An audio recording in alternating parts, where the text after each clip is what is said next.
Bom dia, tudo bem? Começando mais um Morning Call da Blackbird. Hoje, dia 14 de julho.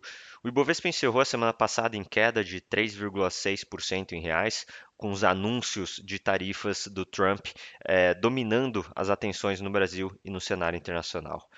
Falando sobre os destaques positivos e negativos da bolsa, a Embraer foi um dos destaques negativos, caindo em torno de 11%, segundo também estimativas dos analistas, né, onde é uma das empresas que podem mais ser impactadas diretamente pelas novas tarifas anunciadas.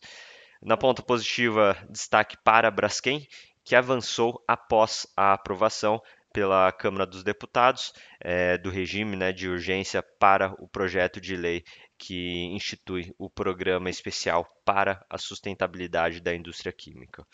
Falando sobre os mercados globais, nessa semana, nessa segunda-feira, os futuros nos Estados Unidos, eles operam em queda, em torno de 0,3%, após o governo Trump anunciar tarifas de 30% sobre importações da União Europeia e do México, e a partir agora de 1º de agosto.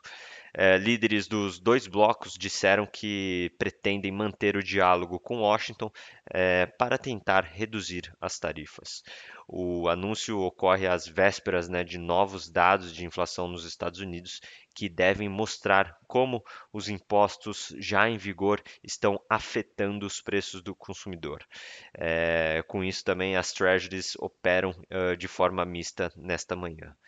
Falando sobre a Europa, as bolsas elas iniciam a semana em queda, também em torno de 0,3%, com destaque negativo para o setor automotivo, que cai cerca de 1%.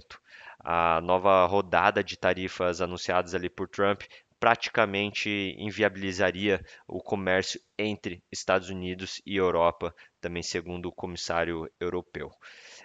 E na China, os mercados eles fecharam em alta, com investidores acompanhando os desdobramentos, né, comerciais entre Estados Unidos e seus principais parceiros.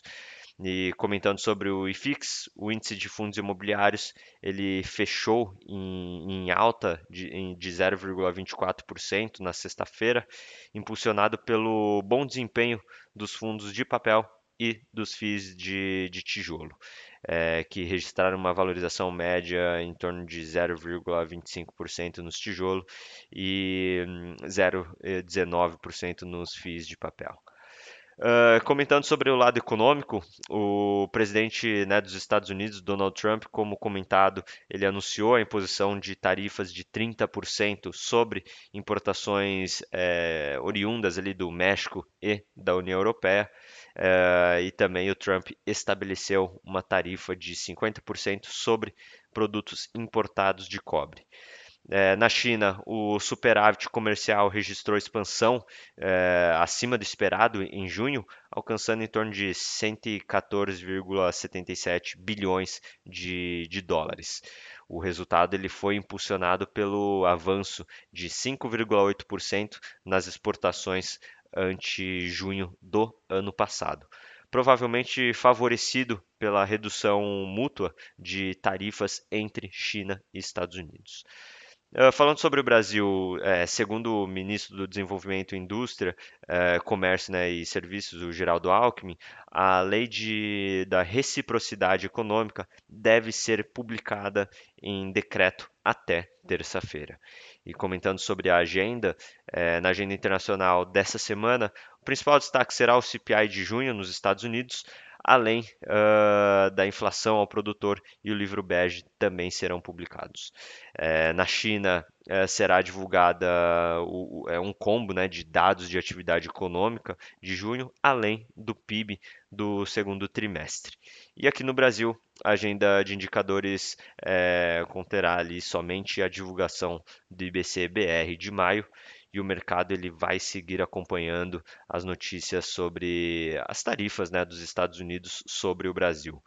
E também em Brasília, discussões sobre a reforma do imposto de renda e uma reconciliação entre o executivo e legislativo em torno do IOF, né, serão os principais pontos de atenção. Bom, vamos ficando por aqui. Muito obrigado. Bom dia.